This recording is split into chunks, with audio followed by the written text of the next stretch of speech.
Our next presenter is Dr. Eugene Tan, Director of the National Gallery, Singapore, and Director for Curatorial and Collections. Dr. Tan will share on the research and storyline developments of the National Gallery, Singapore, which was officially opened on 23rd December 2015. Dr. Tan, please. Good afternoon. Good afternoon, Ms. Rosa Daniels, Professor Tan Tai Yong, ladies and gentlemen. So we are the new kid on the block, which is why we're presenting last, I think. Now, I'd like to thank Professor Tan for his presentation and his speech. He gave such a good introduction about the National Gallery that I feel I don't even have to be up here now. But nevertheless, let me present our perspective of what we're trying to do, which I think responds to a lot of the issues that Professor Tan raised. Well, today, the situations that national galleries from Southeast Asia to Western Europe find themselves in are not just complex. They may even seem contradictory and paradoxical. Whether founded recently or a century ago, the National Gallery is under pressure to confront not only globalization, but contemporaneity. Today's art museums function as anchor points in the fast-changing cultural landscapes of our contemporary societies. In particular, the National Gallery highlights the inherent tensions in mediating between the presentation of art historical development of a country and the nationalist imperative to represent the nation through art. This is further complicated in Southeast Asian countries, such as Singapore, where nationalism and nationhood have served as important themes in artistic modernism, at the same time as the modern art of Singapore has served as a space to potentiate individual expression. How can national galleries, which are tied to national histories, tell stories of art that are fully responsive to the changing contemporary conditions of art today?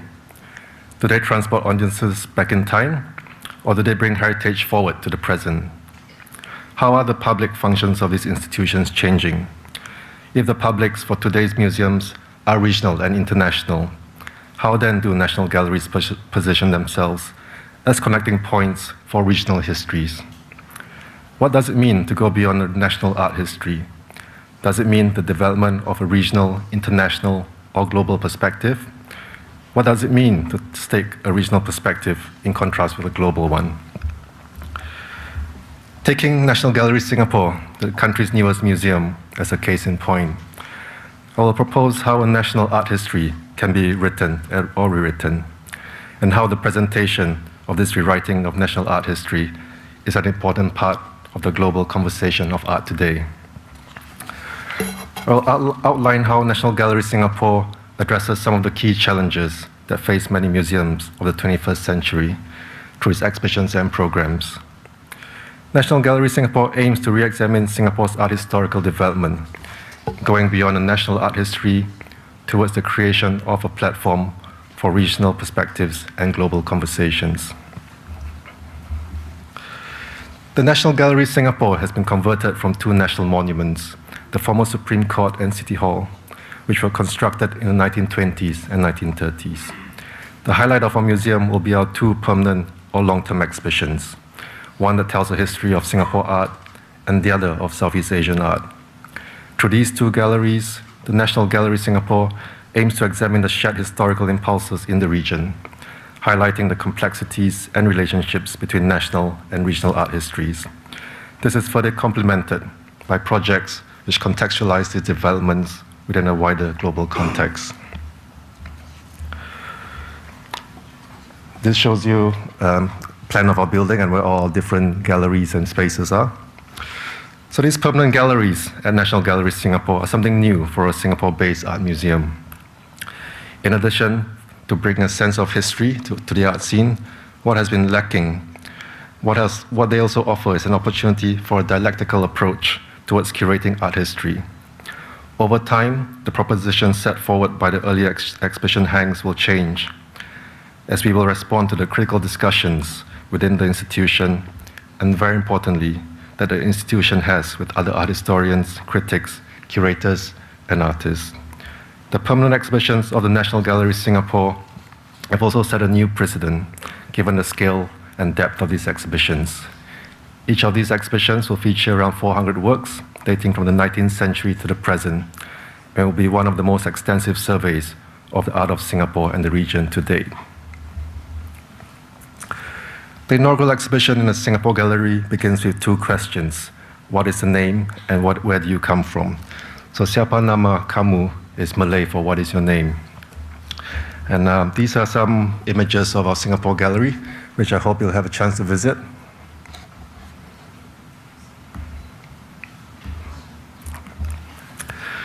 These questions, what is your name and where do you come from, are found in a painting by Chua Miati entitled National Language Class, which is a painting you see here.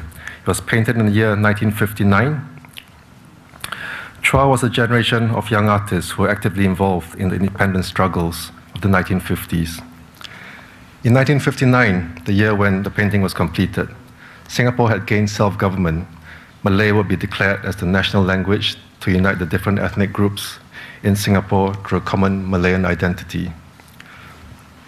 Siapa Nama Kamu, which is the title of the inaugural exhibition of the Singapore Gallery, actively courts an analysis of how art and identity operate through inclusion and exclusions, representation and derepresentation, and the accumulation of art historical memory in museums. As it operates within this exhibition, it is also an intimation into what is shown, how it is shown, but maybe also what is not shown. Siapa nama kamu is then a question and an invitation. In the painting, a group of Chinese students are seated around a table, learning the national language from a Malay teacher. Behind him hangs a blackboard on which the two basic questions about identity and belonging were written. Like the title, the exhibition is a query, one into the art history of Singapore. The exhibition therefore foregrounds the consideration of the parameters of personal and national identity in art, and reflexively, the writing of a national art history in a country barely 50 years old. While Singapore has been an independent nation for 50 years, she has been a site for the production of art for much longer. And the history of modern art in Singapore that Siapa Nama Kamu presents begins in the 19th century and continues till today. The aim of Siapa Nama Kamu is to create a discussion about art in Singapore, how it has changed, who are its artists, and where do we even begin? How do we understand its art in a larger regional context? But how can we move beyond a national narrative for art history? The answer is not simply to move toward a regional perspective. For what does a regional perspective mean? If trying to define Singapore as a nation is complicated, then trying to define Singapore as a part of a region called Southeast Asia is no less complex. The field of Southeast Asian art history is a relatively new field, but which has evolved considerably within a generation.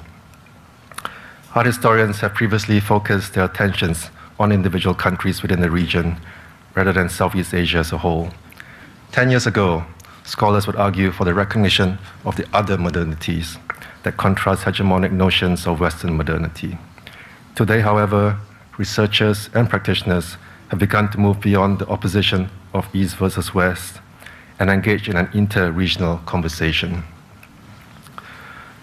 Of course, sociology and cultural studies are other fields that have also tackled the question of Southeast Asia as a region, and it is important to learn from those fields.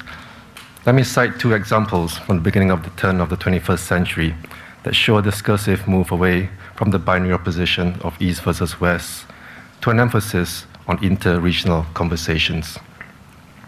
Sociologist Ananda Raja in 1999 wrote the essay, Southeast Asia, Comparative Errors and the Construction of a Region, where he argued that the problem is, I quote, not whether we can or cannot identify Southeast Asia as a region.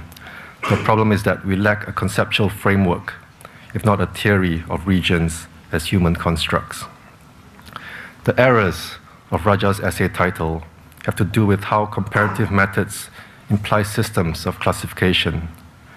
To think of Southeast Asia as a region is necessarily to think of other regions with which to compare it to. And yet, in the case of Southeast Asia in particular, but also more generally, the category of region is in the first place not adequately developed. His point is that we should not focus on the question of Southeast Asian regional identity in comparison to other identities. Rather, we should be looking at interactions of, I quote, intersubjectivity over geographical space and time. As Raja reminds us, such interactions were not and are not self-contained. Regions are interpenetrated systems. And in 2000, the journal Inter-Asia Cultural Studies was founded by National University of Singapore sociologist Chua Beng Huat and Taiwanese cultural studies scholar Chen Kwan Sing. They deliberately used the term Inter-Asia rather than Intra-Asia for the title of their project. The term Intra-Asia would have arguably put the emphasis on articulating what an Asian regional identity might be, whereas Inter-Asia redirects our attentions to the interactions of an interpenetrated system. Raja, Chua, and Chen are all in a sense arguing that we will not uncover some underlying essential identity of Southeast Asia. What we are doing is constructing the region, constructing its complex and layered meanings as we look at the historical interconnections. And this is what we hope to do with our other permanent exhibition, The Art from Southeast Asia. The aim of the Southeast Asia Gallery and its inaugural exhibition is to provide a regional perspective, a regional narrative, of modern art in Southeast Asia from the 19th century to the present, highlighting the richness and diversity through shared historical experiences, as well as the key impulses to art making across the region. For the first time, there will be a long-term and comprehensive exhibition devoted to the historical development of art in Southeast Asia from a regional perspective. While the current understanding of Southeast Asia is through the economic political configuration of the Association of Southeast Asian Nations, or ASEAN, and the 10 countries that it comprises, it is also acknowledged that this approach encompasses its complexities and limitations. Therefore, it is also the aim of Between Declarations and Dreams to complicate this understanding of the region and of regionality, to address how we understand Southeast Asia as a geopolitical entity, as well as an imaginary, and by consequence, the art produced within this context. The exhibition unfolds over 4 main sections, and which highlight the main impulses to art making in 4 imbricating time periods. The 19th century and early 20th century section, Authority and Anxiety, begins the narrative by exploring the role of art production in asserting cultural authority in a period of intense social instability brought about by colonization in the 19th century. They include works by artists such as Raden Saleh from Indonesia and Juan Luna and Hidalgo from Philippines, as you can see here. The next section, which looks at art from the 1900s to 1940s, highlights a period when art academies, as well as formal and informal structures, like exhibition societies and spaces, were first established in the region, giving rise to the new modern identity of professional artists. Interest in synthesizing the new mode of representation with local aesthetics can be found across the region at this time, which also marked the beginnings of a conscious reaction against academic training and practice.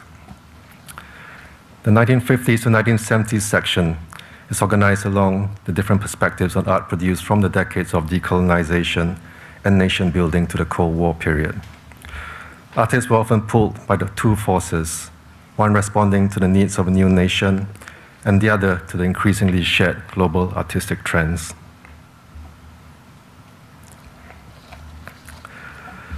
In the last section, the post-1970s, redefining art, works from this section mark a turn against conventional and academic definitions of art, as well as new social commitments and an interest in gender, class, identity, and institutional borders. To close, launching a national gallery in the 21st century means confronting many challenges and opportunities. At the beginning, I asked a series of questions. How can national galleries, which are tied to national histories, tell stories of art that are fully responsive to the changing contemporary conditions of art today? What does it mean to go beyond a national art history? How should one reevaluate the role of national galleries, and how might they reinvent themselves? It is clear I cannot provide the full answers here. Rather, from the perspective of National Gallery Singapore, the answers will come, not only in how we make our exhibitions and conduct our programs, but in how we look back and reflect on what we have done and how we evolve and innovate. Singapore will now have a national gallery with two major permanent exhibitions, one telling a story of Singapore art and the other telling a story of art from the region, from Southeast Asia. The term permanent is not quite right, and the terms nation and region are not straightforward. What is exciting about these permanent exhibitions is not only that they tell fascinating stories that complicate our understanding of what it means for Singapore to be a nation and what it means for Southeast Asia to be a region, but that these stories will continue to unfold and evolve. As these stories evolve, we hope that National Gallery Singapore will also create a shared sense of continuity. As humans, we don't just tell stories. We tell stories in series, changing them along the way. Storytelling is serial by nature. The stories we tell about art, about how art tells a story of a nation, a place, region, or a corner of the world. What these stories do, above all, is not answer our questions, but keep the questions open and keep them interesting. Thank you.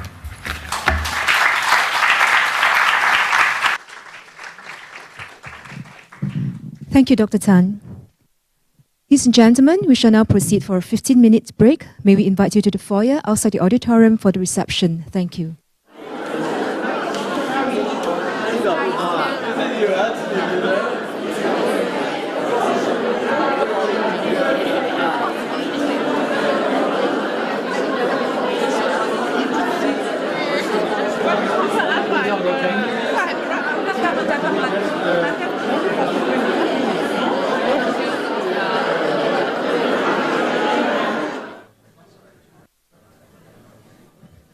Ladies and gentlemen, welcome back.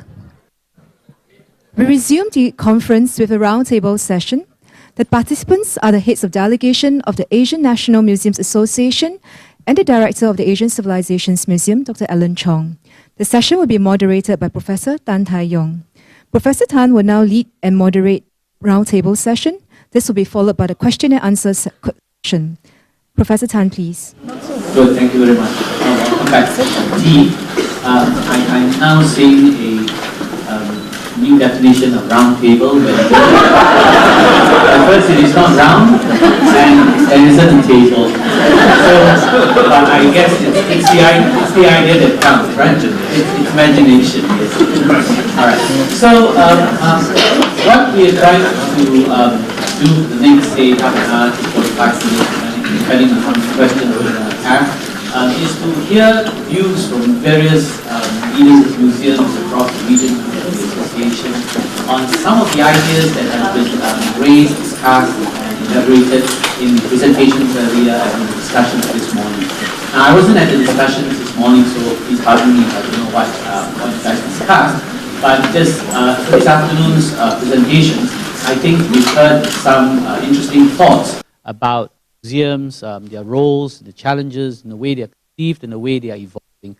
I thought I should start by maybe just pointing out one or two things and then maybe hearing the views from my esteemed colleagues from the region on their thoughts on some of the issues. So the first one that came across from all our presentations was this idea of regionalization or regionalism, in the sense that museums now have to go beyond national boundaries and engage the region, and I think the idea of a hinterland was used to explain how museums now cannot function only within national boundaries. So maybe we should have that as a first point of discussion.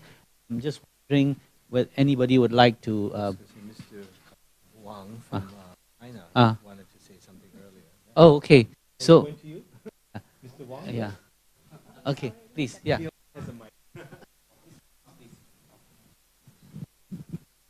I'm Huang Zhenchun from National Museum of China. 非常高兴参加今天的圆桌会议。这个圆桌不仅没有桌子呢，出乎我意料的是还比较大。This round table meeting, I'm very surprised it's round table but without table, and it's bigger than a table. 而且我觉得这体现了我们亚洲文明博物馆的影响力。And it reflects our Asian museums, the impact. 今天我们讨论这个题目啊，我觉得非常有意思。在听了几位的介绍，我觉得他们讲的非常精彩。I've heard a few speakers just now earlier on. I find that their talks are very interesting, and the topics is very interesting too. 作为国家博物馆啊，因为它的地位和它的职能的特殊性，而与其他博物馆呢有所区别。As a national museum, because of its status as and also its 它的地位和它的什么职能 and its roles, that's why it distinguish it from others. 因为国家博物馆在一国的博物馆当中呢，处于一个龙头的地位，或者说它发挥着示范性和代表性的作用。Because a national museum, as a national museum in a country, it represents it actually is in a leading position, and it's in a demonstrative position for that country.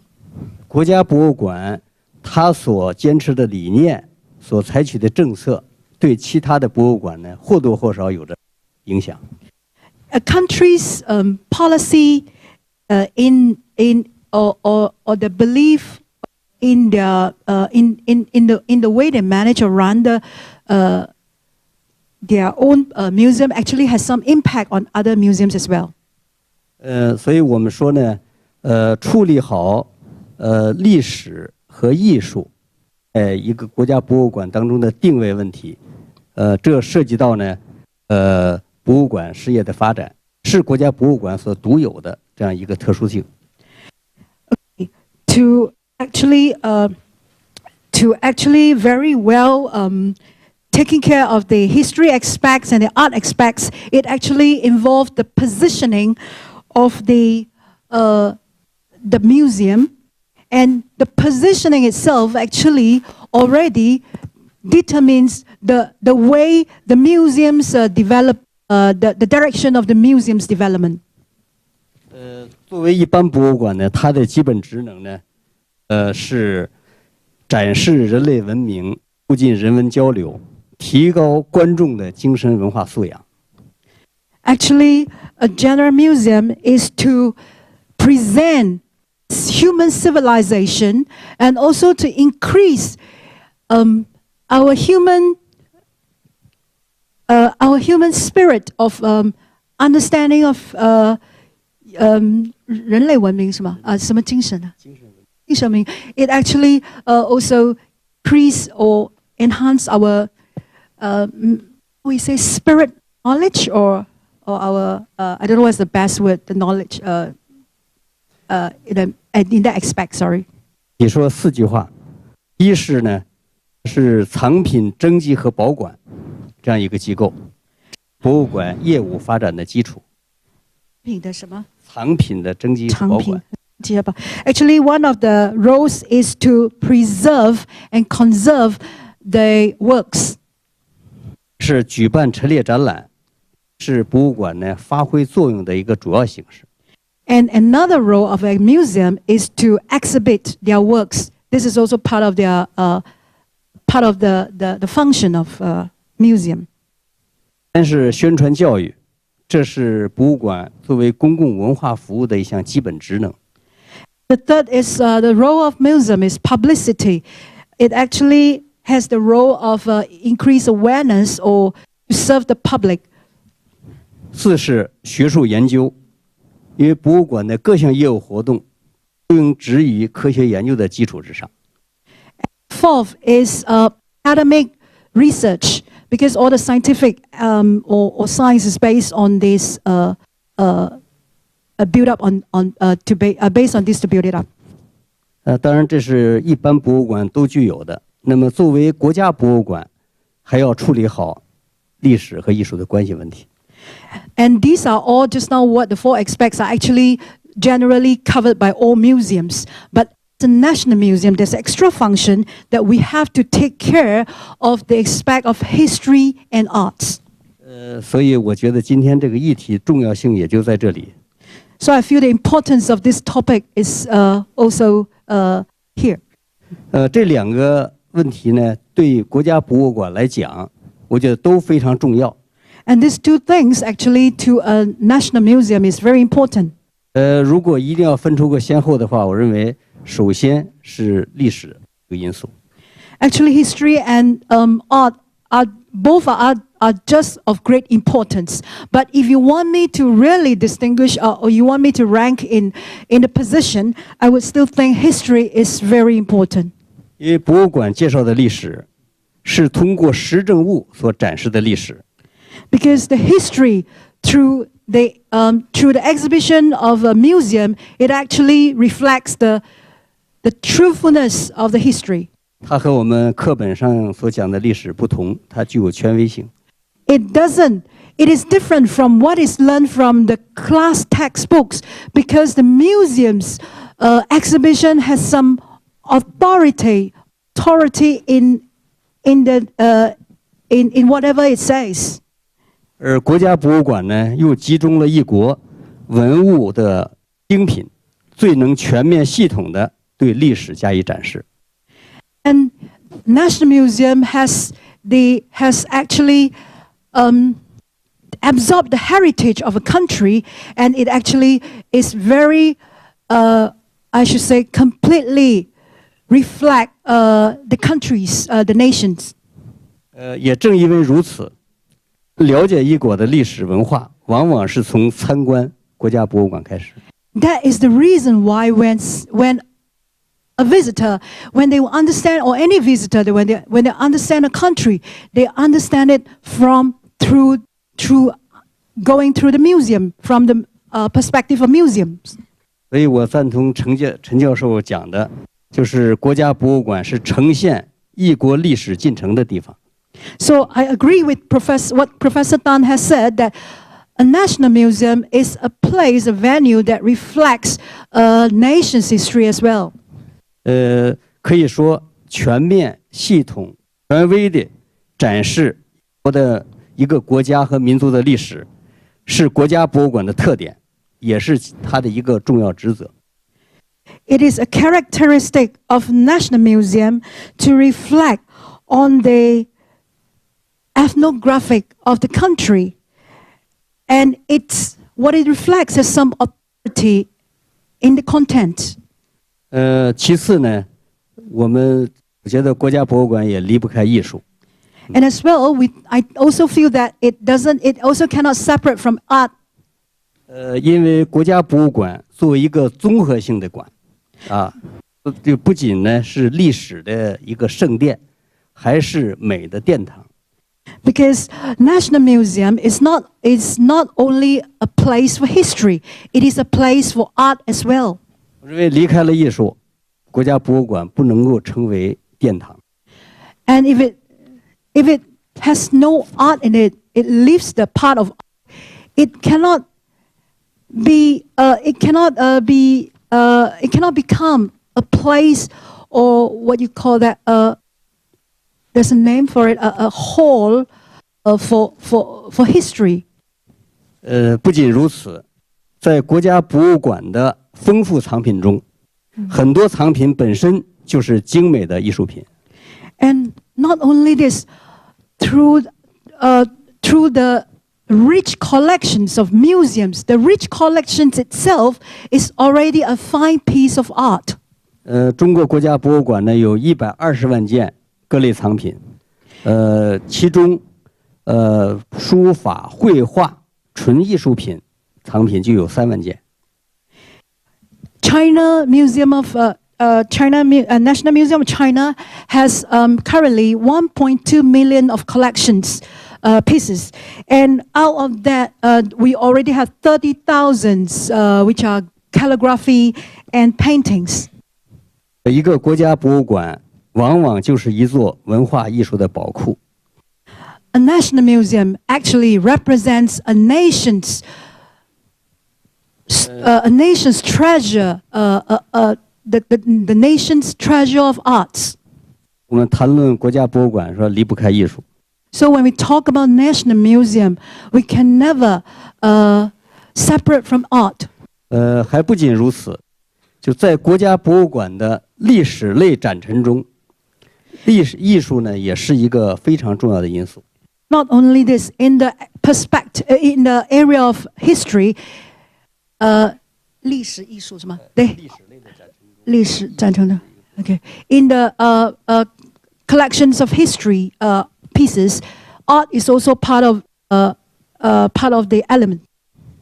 如果一个历史类的展览只重视主题，只重视逻辑，而忽略它的艺术性，那这个展览呢就缺乏吸引力，也很难发挥出它应有的展陈效果。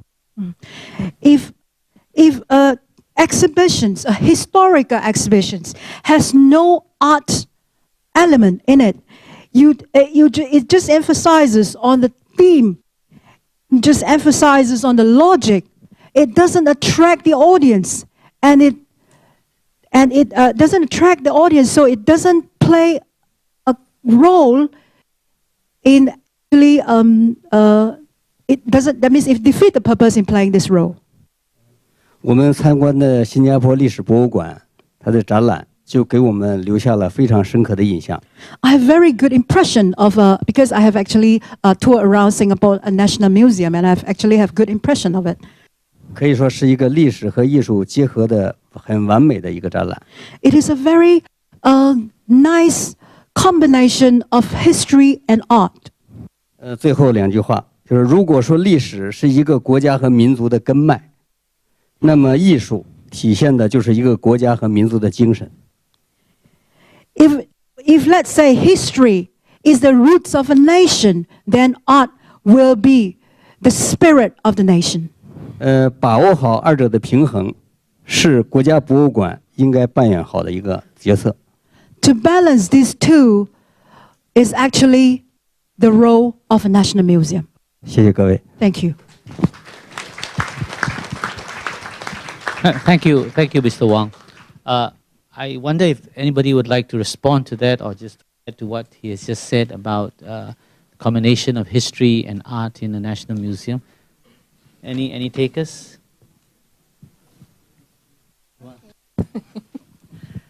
Well, I think that the public has, when we say national, I think the public has, at least Koreans, think that means nations, art and culture. So they think if National Museum should present art and history of Korea. So that was the perception maybe 20 years ago. But after 2000, people realized we are into global and there's no other way, just we have to live together. Because in Korea, there are now about more than 1 million foreign laborers. So there is this realization that the world has changed and we have to embrace diverse culture.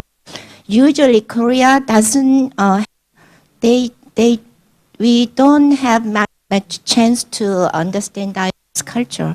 So I think when we opened in 2005 to a new location, there is a wholly different approach to how to display National Museum of Korea's galleries. So we newly established new Asian galleries and we started to collect Asian art.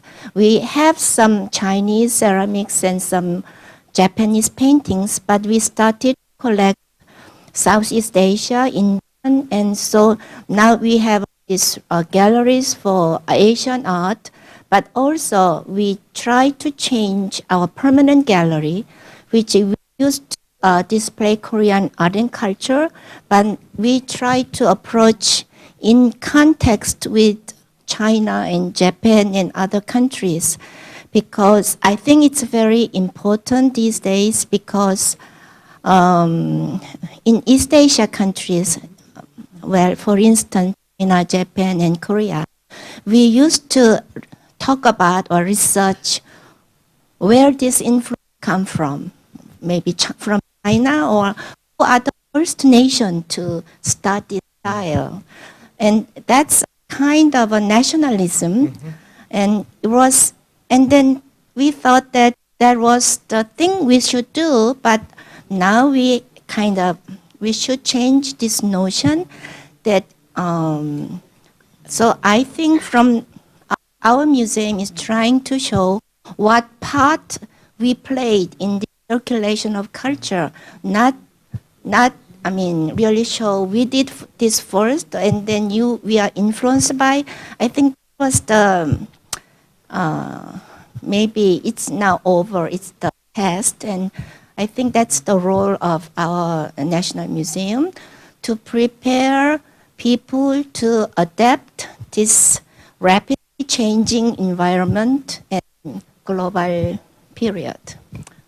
Yes. Thank you, Dr. Kim. Now, yes, please. Well, art is created by man. It's come from the intelligence and skill of the human being. So it kept a lot of things that we have to learn from arts. The art is not only art, it's become the heritage. If we regarded all art objects as a heritage of the museums, that's why we have to protect. Because when we learn from our heritage, that heritage will be a good tool for knowing and learning, and learn our history, learn our cultures. That's why in my country, we not regard the museum object as art only, but the heritage of our country. And then right now, we are thinking, we found a lot of the foreign objects that come. We have relationship between many countries in the past. And then we protect that object as a national heritage. Because we would like to know what the past, that why we have made collaborations or relationship with other countries to promote the peace in the future, so in the present days. But anyway, right now, we are thinking of a new term. According to our acts, we have an act to control or to cover or to protect our country and heritage, but not to protect the other heritage of the other country. But right now we are thinking of this, not the nationality or not the nationalism, but we should protect the other heritage of other country. So when we have the problem of illicit trafficking of a country property, so we should protect, even the law is not covered in this area, we try to protect the heritage of the other country too, because we would like to preserve that heritage, and we will send back if we know that this illicit trafficking of country property. But even our law is not covered that, but for the practice, all the curators or the people who working in the museum has a person who are the inspectors of this, export of the objects. So we would like to preserve the heritage of the other countries practically by this way. And then I think it's an important thing for the museum not to thinking of the heritage of our nations, but heritage of all over the world. Thank you.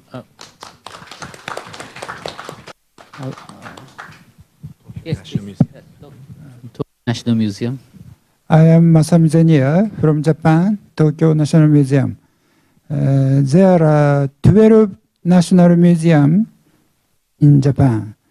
One is the Science Museum, Nature Science Museum, and another 11 museums is human resources. Do you know? There are 4 national museums in Japan, Tokyo and Kyoto, Nara, and Kyushu. This 4 museums is under the umbrella of National Institute of Cultural Heritage, which collect, research, and exhibit historical artworks. They each have a primary field. The Tokyo National Museum focuses on cultural properties from prehistory to the beginning of the 20th century.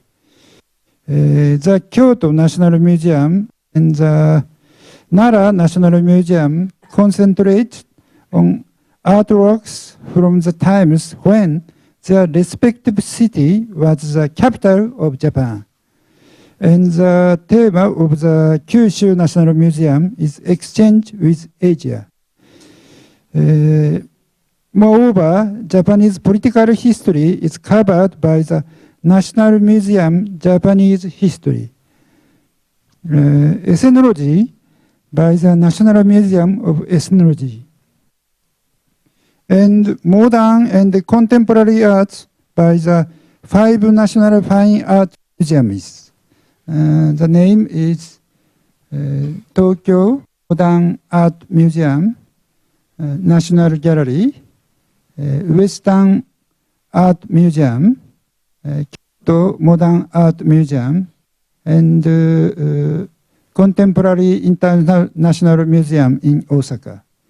These 5 National Fine Art Museum. Therefore, there is no single museum in Japan that covers and seeks to balance politics, ethnology, and art. Rather, each museum has a separate field of focus in addition to its own unique qualities. That's right. Thank you very much. Now, anybody else want to say anything? If not, maybe I'll take this opportunity to open to the floor. You may have questions to ask our various delegates based on what you've heard. Yes, sir.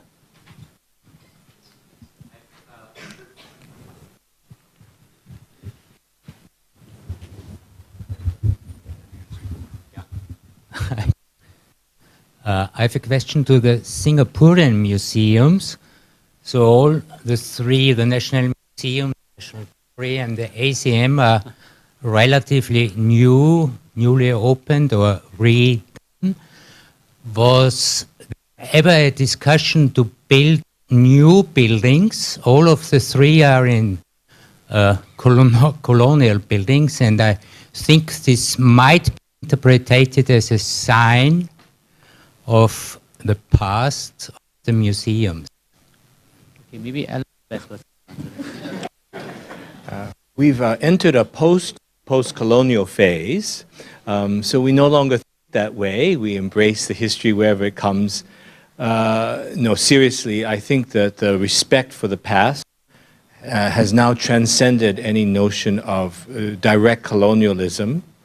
I think in Singapore especially, as elsewhere in the world, I see a respect for the past and not a sense of obliteration. I think this was set in place in the early days of Singapore's republic in the 1960s, that there should be an embrace of the past where it came from. I think Professor Tan can speak to this more authoritatively than me, but I think that was part of it. Secondly, the need to preserve old buildings that were very valuable, otherwise they would be lost. And I think there was great danger with the National Gallery. This was really the only option. Finally, I would say that there was discussion of a building for the Contemporary Museum, Singapore Museum. I think the people in the audience know more about this, but the long-term master plan at one point would be a signature contemporary structure for a contemporary building, contemporary museum.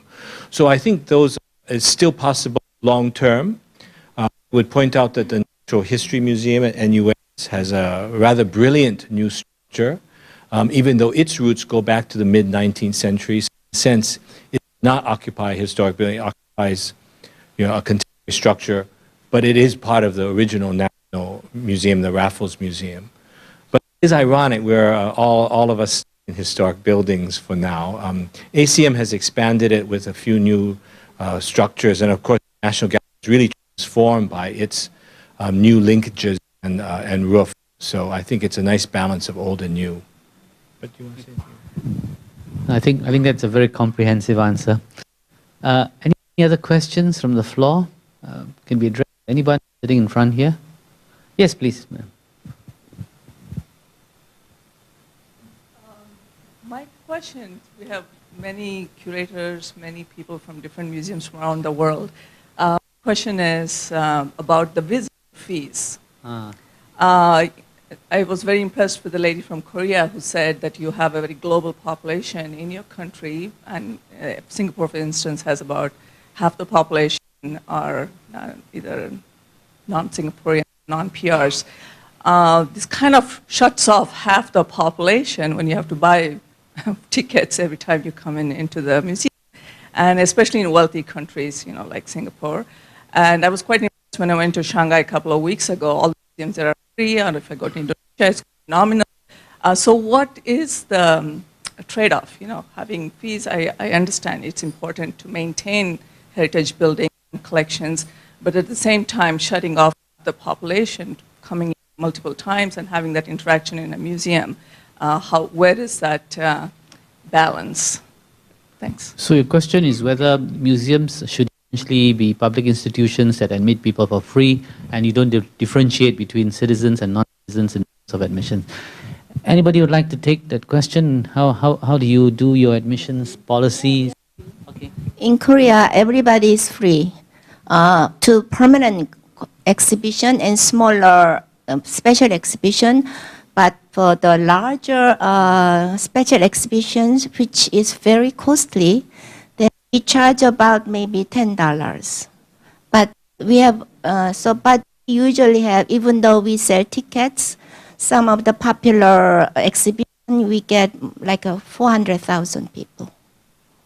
What about elsewhere? Japan?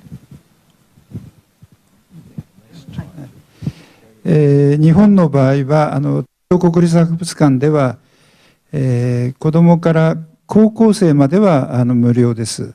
Well, at the Tokyo National Museum, we do not charge the fee to the high school students and under. で大学生から70歳までの人からは有料で入場料をいただいております。And then we charge fees for those university students and up to 70 years old. 70歳以上の方は無料になっています。Over 70, they can get the free entrance. それでFor the permanent exhibitions. いただいた入場料は館の運営資金に充てております。Fees are used for the operation of the museum. I'll just make a comment. Museum admission fees are a fraught issue all over the world. And one of the things we look for not only is the real fee, but the difference. If there's a change in the price, something is expected to happen. So there's a slightly transactional mentality. And one of the reasons that Singapore National Museum became free was to encourage more local people to go.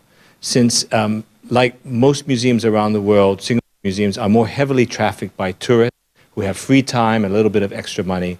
And this is true all over the world. In New York, in Paris, tourists go to museums. The ironic thing about charging for exhibition rather than permanent exhibitions is that local people are more interested in seeing special exhibitions than the permanent collection.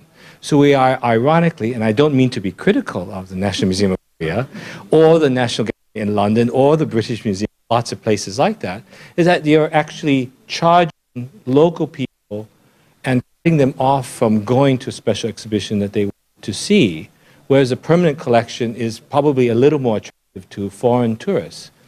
But it's a very difficult calculation, and we spend a lot of time worrying about it.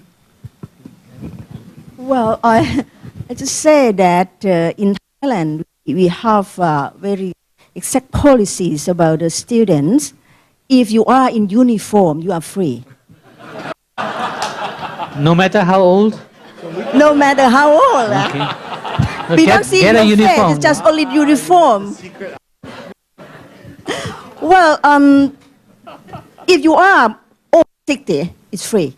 Over 60. Yes, over 60. Disabled person, free.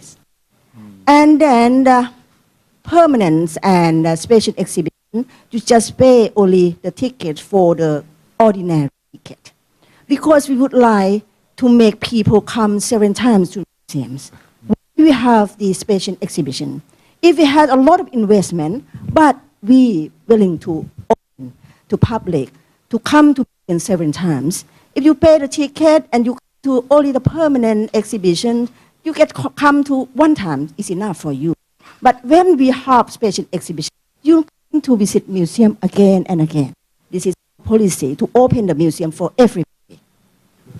Anybody else like to share a view on this, please? Hello, good evening. I'm Naraini from Department of Museums Malaysia. In Malaysia, especially National Museum, and also 20 others museum which managed by Department of Museum Malaysia, we just local the admission fee for the local only 2 ringgits and free for the children in uniform, like Thailand. Yeah? Okay, so for the foreigner, 5 ringgits only, 13 years old, and then 2 ringgits for 12 years old. Okay, so looks like many of the museums seem to have a policy of wanting to attract visitors, and I think they are charging very low or not at all for some group of the population. Can I have the next question, please? Yes, sir. The emphasis is about bringing people to the museum. In the Western world, the museum is much more engaged in outreach now, where you're really going to the people and incorporating that into the program. And I haven't heard any sort of address that, except a little bit in your presentation, in which you talked about working in some of the neighborhoods and drawing them a little bit. Would you like to pick up on that a bit in terms of that outreach that you're doing? And again, my emphasis in this case is that instead of having people come to you, you need to acculturate them into being part of the museum system by that outreach and sort of get the kids involved here because they'll take their parents thereafter. I'll just speak very briefly to this because, you know, I'm obviously not someone who works in a museum, so I'm not sure whether I'm saying the same, but I know for a fact that this attempt to actually bring the museum to the people have been an ongoing initiative of the National Heritage Board. So in addition to making museum exhibits attractive to get people in, I think there are lots of traveling exhibitions that go out to the various neighborhoods and try to, in a way, to hook members of the community to say that then you make that connection back to the central, to the museum itself. And I think this getting schools to participate in various projects involving the museum are ways in which this engagement takes place as well. So this is what I understand NHB has been doing. Maybe you have more to add to that? Oh yes, it's done all over the world and it's very active in Asia. We heard that Thailand has a new bus system to reach out. I think we all have KL at the National Museums of Malaysia also have a very active program. I know Korea and China do too. The reality of what we do, we are all embedded in school curriculums in various ways. We spend a lot of time. The back half of the audience here is community and education departments of the NHB, so we do spend a lot of time there. And we've heard a lot of the specifics in our off-site sessions earlier. Perhaps others want to comment. I know Amara does a lot.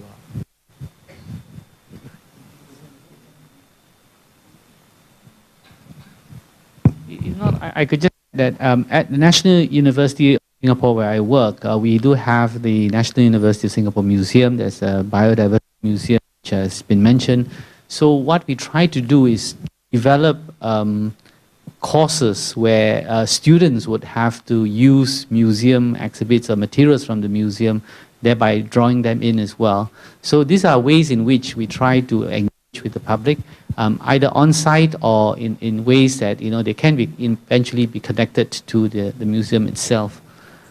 So I think this is obviously something that's going to be very important, especially with regards to young population, the younger citizens. You need to attract them to the museum. Can I have the next question? Yes, please.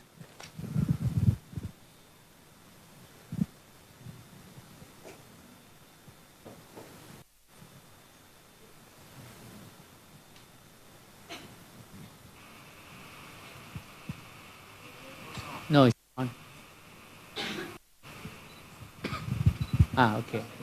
No, I think it's just coming on. No. Sorry. Hello. Helen from the Institute of Southeast Asian Studies, together with Professor Kenneth Hall here. I just wanted to have I have a question for Singaporean curators about, well, first of all, thank you very much for your very inspiring talks. Do you also have an ambition of, apart from being museum of Southeast Asian collections and history, do you also have an ambition of being a window also for other Southeast Asian countries' museum? Do you have such a project? So basically to showcase not just their collection, but also, being a place where Southeast Asian museums can also showcase their own collection. We're not actually curators, we're boring administrators, so I'm sorry about that. All three of us, not you, of course. It's an interesting question because it contains actually the seed of objection, whether it's worthwhile to simply be a window for another institution in that sense. And we have tried in the past to do diplomatic initiatives around Southeast Asia. We hosted a series of shows, partly curated but partly externally curated on the Philippines, Vietnam, help me here, Thailand. We ran through a group of Southeast Asian countries, primarily drawn from those countries. And they were a great success, and there were very close collaborations around this notional table. The question, do those shows, or we ought to do those shows because of innovation and a contribution to the field, as well as stimulating audiences. And I guess I'm very wary of a diplomatic initiative in and of itself, because I think it's fraught with danger, and there's tremendous risk and expense involved in a diplomatic exchange. So I'm going to be very blunt that one has to be very careful in simply being a window or mouthpiece for a particular collection or an institution. What we're really trying to do is to connect the dots and move away from museums and nation states, I mean, in a nutshell. And so just at lunch, we're thinking about Srivijaya. What does Srivijaya mean? And there's never been a comprehensive exhibition in Srivijaya. And we've got 4 great collections of Srivijaya material at this conference. And that might actually create more interesting dialogues, and also Srivijaya's connection with Chong and Pala and other Indian cultures, let alone trade with China. So this may be a kind of way of connecting the dots. But I think the thrust of the question is a good one, and we have tried in the past and will continue to do so. Yep. So just at some point, that when we have the exhibition that we have any exhibition from other countries to display in our country, it's not only to enrich the knowledge of our people, but another thing that we should know, that we have to promote the relationship between the country.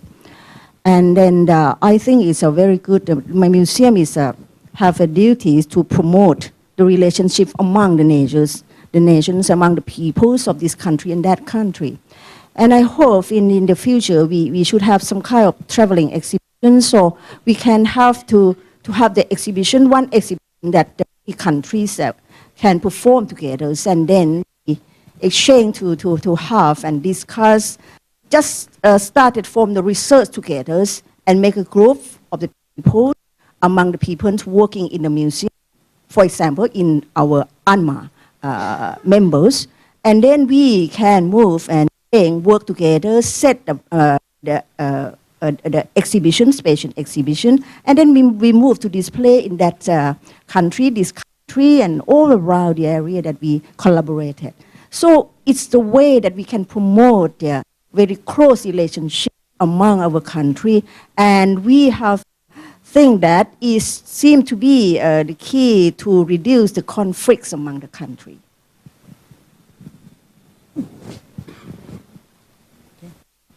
Okay, sorry, yes, it's Can I have the next question, please? Yes, please. Just actually following up on Kun Amara, something I've been thinking of myself. So, you know, we talked a lot today about cross-culturalism and the sort of positive exchanges that take place, but obviously the flip side of that coin is conflict between nations, nation-states and so forth. We see it, you know, worldwide, either whether it's in Southeast Asia or activities, you know, all around the world. So should museums, I mean, we do these exhibitions that promote cross-culturalism, and we sort of indirectly say, you know, this will sort of promote better relationships between countries, but should national museums really, should we tackle this head on? Should we actually look at, you know, conflicts that, is that something national museums can we actually, you know, really look at these difficult issues head on, you know, maybe in a collaborative way? You know, is that something that's actually possible? Is there a political will to do it? Is there an ability to do it? It's just a very pertinent question, obviously, not just within Asia, but you look at, you know, events in Europe last week sort of bring it to mind as well. So it's just something to for us all to think about. So museums dealing with contentious issues of points of conflict, it could involve the region around you, or issues where, you know, it basically involves different perspectives and which don't necessarily agree. So how do museums square with that sort of thing? Prepared to deal with this sort of issues? You should answer. INA. Nice. On the spot. Yeah. Sorry. Yeah. I personally think that, you know, there will be points where, or there will be occasions where these things cannot be avoided, and if museums are to be sites where people develop deeper understanding of the issues and of all the complications of the kinds of daily living and the kinds of current affairs they are encountering, then I think there should be a preparedness to deal with some of these things. But it is never easy, because national museums are in the end state-funded, and as Alan pointed out at the very first sentence of his presentation, they are political institutions, and political institutions have a remit. So if you know, if you are to take a position, then already the objectivity could be compromised, and if objectivity is compromised, then how do you deal with controversial issues involving different perspectives? It's very difficult. So sometimes you need to give passage time, so it may not be possible to deal with contemporary issues. I'm going to speak very bluntly. For instance, would Chinese and Japanese museums be prepared to deal with issues of the South China Sea and the contestation of areas around South China Sea, even if it were to offer a historical perspective? But some events may not be very current, and I think Alan hinted at the International Museum, RB, right? And a recognition of historical role at a particular time in history, which may no longer have current relevance or resonance. Now that may be easier, you know, because through the passage of time, things become less burning. But if there are current issues, I'm not optimistic that I think museums are well placed to deal with this sort of thing. There could be, okay, so that's the exhibition collection part. But I guess museums could be the site where these debates take place. They could be a place where, in a situation like this, people debate and ask questions, and even question why certain collections are there, why certain exhibitions are done in a particular way. I think there should be space. But in terms of developing exhibitions to show controversies, I don't think it's going to be that simple. Not around this table. Another table. Oh, hence the absence of a table. Yeah, yeah. Yes. I want to follow up on that, because you gave a good example of possibilities earlier today. You have the showcase exhibit upstairs, the shipwreck, and you made the connection to the Middle East and also to China today, which is a real nice base then to explore some of these issues very carefully, as you point out, but to again go from your showplace into type of opportunities. Sorry. Yeah. If we could craft an institution that was actually meant to address controversy, so it wasn't part of a national narrative or intensely scrutinized narrative, but actually had the role of being a convener of problematic issues, that's probably the way to do it. But we don't. I'll speak. National museums can't take that on. It has to be really somewhere else. And I'm thinking of, the Museum of Liverpool, the Museum of Slavery, or the Holocaust museums, who actually have set themselves up to deal with controversy. Then it's easier for them to expand and take on modern controversies. I don't think we're the right people for you, for you, Stephen.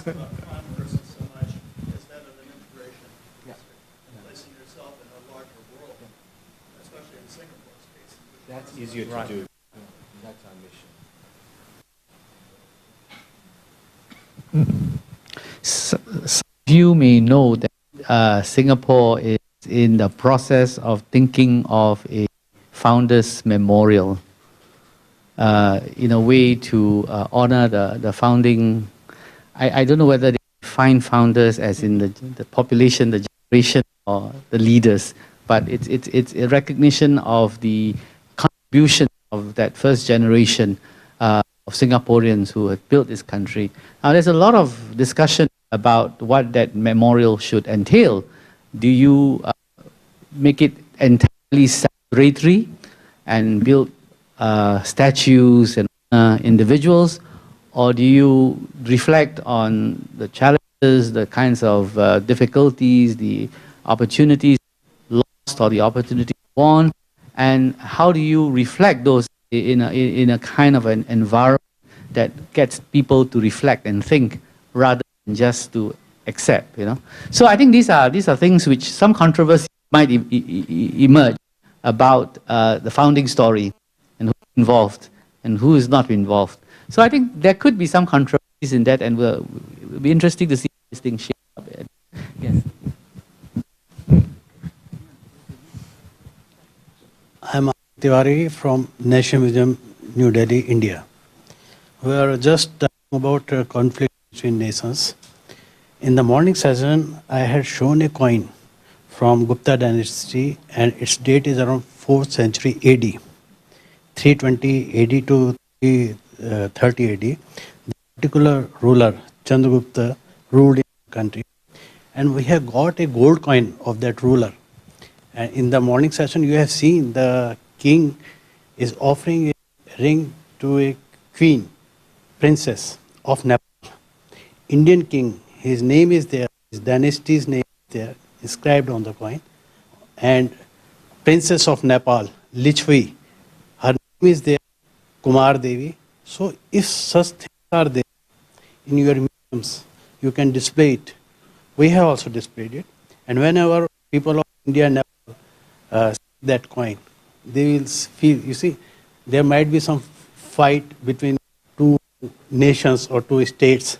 After their marriage alliance, that thing is gone because they have socio-political relations. Then there is no question of any fight. So at that time, media was not there, TV was not there. This coin was there. Just to commemorate that occasion, at that time, they had displayed this on the coin. Name of both the king and queens are there. If such things are propagated in our museums, then these are very good things to encourage our cultural things and other things. So if these such things are there, we must propagate. So I'm just going to take one last question if there's one. If not, then I'm going to ask my fellow panelists, do you have any last thoughts you want to share with the audience? Anybody would like to say any? Okay, if not, it leaves me to thank my fellow panelists, and to all of you for, I thought it was a very interesting session. Lots of important points have been raised. Not all of us have answered to you, but I think it sets at least some of us thinking about the issues. And I hope we'll have more opportunities for conversations like this. I don't know after this, but oh, you're going to make the concluding remarks. Am I? Oh. Okay. We're doing. Thank you very much, Tai Yong. Thank you very much, panelists. Yep. And thank you, Professor Tan, members of the roundtable session, for sharing your insights. May we now invite you to return to your seats, please.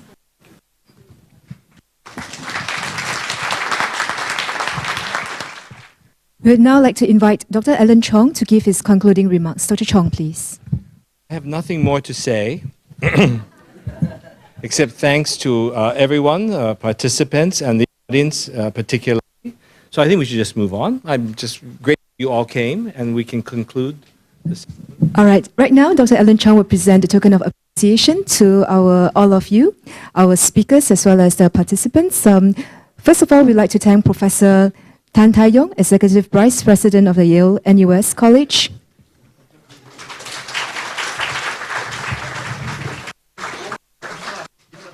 Okay, we have next Mr. Kong Virak, Director of the National Museum of Cambodia.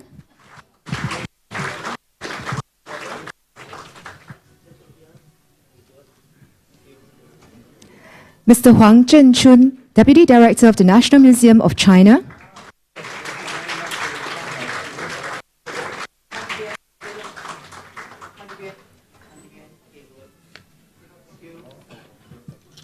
Dr. Raj Kumar Tiwari, Deputy Curator for the Numismatics and Epigraphy of the National Museum of New Delhi.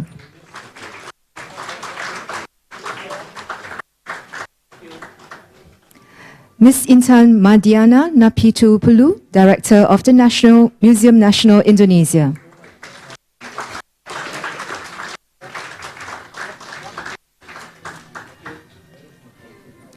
Mr. Masami Zania, Executive Director of the Tokyo National Museum.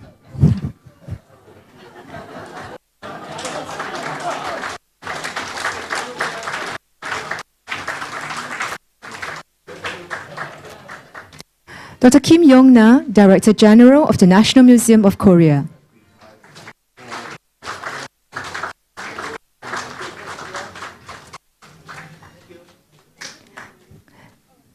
Madam Petma Laivan Kyobuna, Director of the Lao National Museum.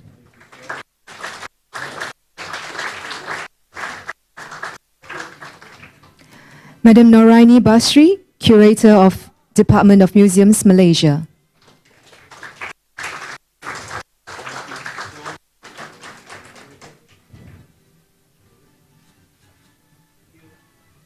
Ms. Mandakini Shrestha, Director of the National Museum, Chowni.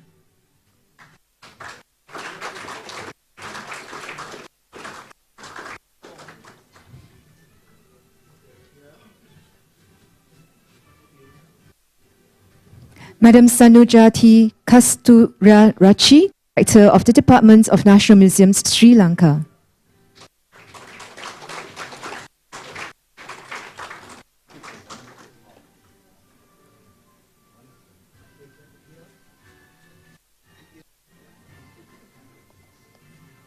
Dr. Mara Srisuchat, Advisor and Senior Expert in Archaeology and Museum, Office of National Museums, Thailand.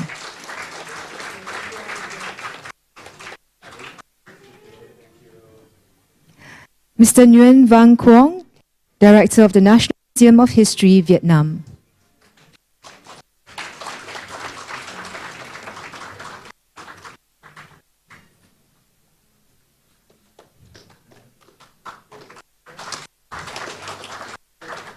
Thank you, Dr. Chong. Ladies and gentlemen, we have come to the end of today's event. Thank you for being here with us at the conference. We wish you a pleasant evening. Thank you.